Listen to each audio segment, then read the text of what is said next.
CPEC 2.0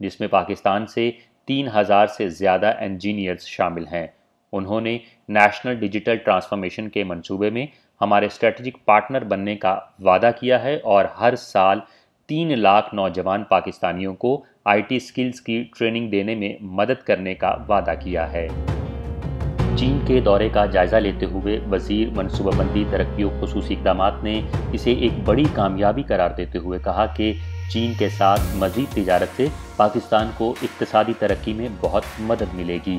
first ای کے لحاظ سے وزیر منصوبہ بندی ترقی و خصوصی اقدامات نے تل اور مرچوں کی کامیاب تجارت کا حوالہ دیا۔ میں آپ کو ایک سکسیس سٹوری بتاتا ہوں۔ تل کے بیج یہ صرف 2 یا 3 سال پہلے شروع ہوا تھا، لیکن آج ہم یہ $300 ملین کی ایکسپورٹ کرتے ہیں۔ اسی طرح مرچ، انہوں نے تیزی سے ترقی کی ہے۔ برآمدات اور زرعی شعبے اور کچھ دیگر شعبوں میں کچھ دیگر اشیاء کے لحاظ سے تیزی سے ترقی ہوئی ہے۔ پاکستانی مصنوعات کی چین کو برآمدات کے وسیع امکانات موجود ہیں۔ میرے خیال میں یہ پہلی ترجیح ہے اور اس دورے میں چینی فریق نے ہماری مدد کرنے کا وعدہ کیا ہے اور بہت جلد چینی ماہرین پاکستان آ رہے ہیں جو یہاں رہیں گے اور چین کو ہماری برآمدات کو بڑھانے میں ہماری مدد کرنے کے لیے ہمارے ساتھ کام کریں گے۔ پاکستان اور چین کے درمیان نام نہاد ڈاؤن گریڈ تعلقات کے خدشات کے جواب میں منصوبہ بندی کے وزیر نے اس بیانیے کی تردید کرتے ہوئے سی پیک کے اپ گریڈ ورژن کی تعمیر کے لیے 2 طرفہ قیادت کے اعلان کے مطابق کی جانے والی کوششوں پر زور دیا۔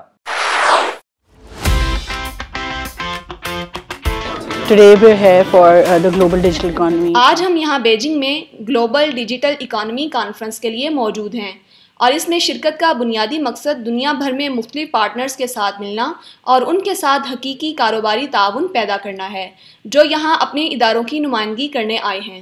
اور خیال یہ ہے کہ ڈیجیٹلائزیشن اور ڈیجیٹل معیشتیں اب بین الاقوامی اور بین الملکی حقیقت کے طور پر سامنے آ رہی ہیں۔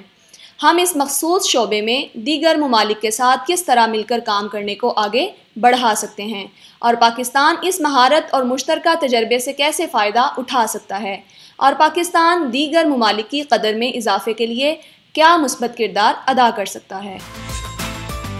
بیجنگ کی ڈیجیٹل معیشت نے 1.88 ٹریلین RMB کی اضافی قدر حاصل کی تھی جو 2023 میں سال بہ سال 8.5% اضافے کو ظاہر کرتی ہے۔ اس وقت بیجنگ کا نیا انفراسٹرکچر جیسے 5G بیس اسٹیشنز اور انٹیلیجنٹ کمپیوٹنگ سینٹرز تیزی سے بہتر ہو رہے ہیں۔ اس کا ڈیٹا ایلیمنٹ ایکو سسٹم قائم ہو چکا ہے۔ اس کے علاوہ مصنوعی ذہانت اور خود مختار ڈرائیونگ جیسی ڈیجیٹل صنعتیں ترقی کر رہی ہیں۔ ہمارا بنیادی مقصد 3 خاص شعبوں جن میں ڈیجیٹل معیشت، ڈیجیٹل گورننس اور ڈیجیٹل سوسائٹی شامل ہیں پوری قوم کو ڈیجیٹلائز کرنا ہے۔ البتہ ڈیجیٹل معیشت یقینی طور پر ایک اولین ترجیح ہے اور ہم پہلے ہی نیشنل ڈیجیٹل کمیشن تشکیل دے چکے ہیں جہاں وزیر اعظم خود اس پورے عمل کی نگرانی کریں گے۔ حکومت پاکستان نے IT کے شعبے میں 79 ارب روپے سے زائد کی سرمایہ کاری کی تجویز دی ہے تاکہ اس کی ترقی کو فروغ دیا جا سکے اور ملک میں ڈیجیٹل تبدیلی کے عمل کو آسان بنایا جا سکے۔ اہم منصوبوں میں کراچی میں IT پارک کے لیے 8 ارب روپے اور اسلام آباد میں ٹیکنالوجی پارک کی ترقی کے لیے 11 ارب روپے شامل ہیں۔ اس وقت پاکستانی آبادی میں نوجوانوں کی تعداد بہت زیادہ ہے۔ یہ ایک بہت بڑی مارکیٹ ہے اور نوجوانوں کی یہ آبادی ممکنہ مہارتوں کے ساتھ عمدہ انسانی وسائل کے طور پر بھی کام کرتی ہے۔ اس نوجوان آبادی کا مطلب ہے کہ ہمارے خطے کے مقابلے میں بہت مناسب لاگت پر مؤثر، پیشہ ور اور نہایت قابل انسانی وسائل موجود ہیں۔ 25,000 سے زائد IT گریجویٹس اور فری لانسرز نے غیر ملکی زر مبادلہ کمانے کے لیے بین الاقوامی کمپنیوں کے ساتھ کاروباری تعاون پیدا کر کے IT برآمدات میں اضافے میں اہم کردار ادا کیا ہے۔ چونکہ IT انڈسٹری SIFC کے لیے بنیادی معاون صنعتوں میں سے ایک ہے، اسٹیٹ بینک آف پاکستان نے IT اور IT سے جڑی سروسز کی برآمدات کو فروغ دینے کے لیے برآمد کنندگان کے خصوصی غیر ملکی کرنسی اکاؤنٹس میں برآمدی آمدن کی ریٹینشن کو 35% سے بڑھا کر 50% کر دیا ہے۔ اس پالیسی کے علاوہ بشمول اسپیشل ٹیکنالوجی زونز ہمارے پاس متعدد مختلف مراعات ہیں۔ ہمارے پاس ایکسپورٹ پروموشن زون ہے۔ ہم نہ صرف سروسز کو سپورٹ کر رہے ہیں بلکہ 100% ایکویٹی کے ساتھ مینوفیکچرنگ اور واپسی بھی کر رہے ہیں۔ یہ زونز کام کرنے کے حوالے سے بہت اعلیٰ ہیں۔ ایک غیر ملکی کمپنی کے طور پر پاکستان سے کام کرنے کے بہت سے فوائد ہیں۔ پاکستان نے مالی سال 2023-24 کے پہلے 10 ماہ کے دوران مختلف ممالک کو مختلف IT سروسز فراہم کر کے $2.593 بلین کمائے۔ یہ مالی سال 2022-23 کے انہی مہینوں کے دوران سروسز کی فراہمی سے حاصل ہونے والے $2.135 بلین امریکی کے مقابلے میں 20.4% اضافے کو ظاہر کرتا ہے۔ کمپیوٹر سروسز کی برآمدات میں 24.55% اضافہ ہوا اور یہ گزشتہ سال کے $1.729 ارب سے بڑھ کر $2.153 ارب ہو گئیں، جبکہ انفارمیشن سروسز کی برآمدات میں 105.90% کا اضافہ دیکھا گیا، جو $4.24 ملین سے بڑھ کر $8.73 ملین تک پہنچ گئیں۔ ٹیلی کمیونیکیشن سروسز کی برآمدات 7.04% اضافے سے $430.59 ملین تک پہنچ گئیں۔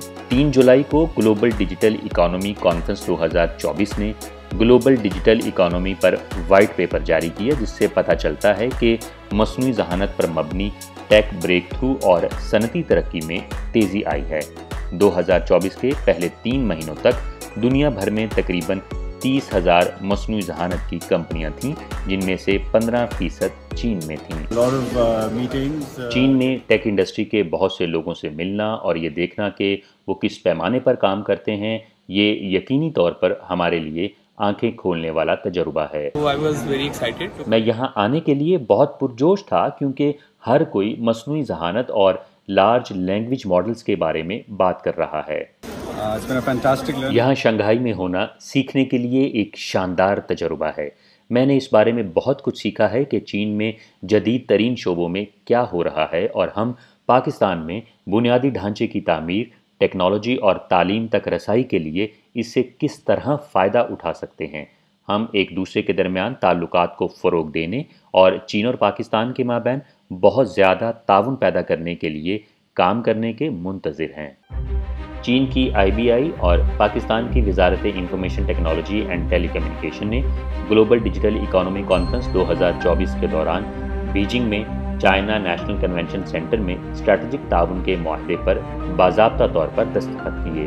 IBI پاکستان میں اپنے کاروبار کو سپورٹ کرنے کے لیے مقامی اہم کاروباری اداروں کے ساتھ شراکت داری قائم کرے گا تاکہ ڈیجیٹل معیشت میں اپنے شاندار وسائل اور جدید ڈیجیٹل ٹیکنالوجی کے فوائد کا بھرپور استعمال کر سکے۔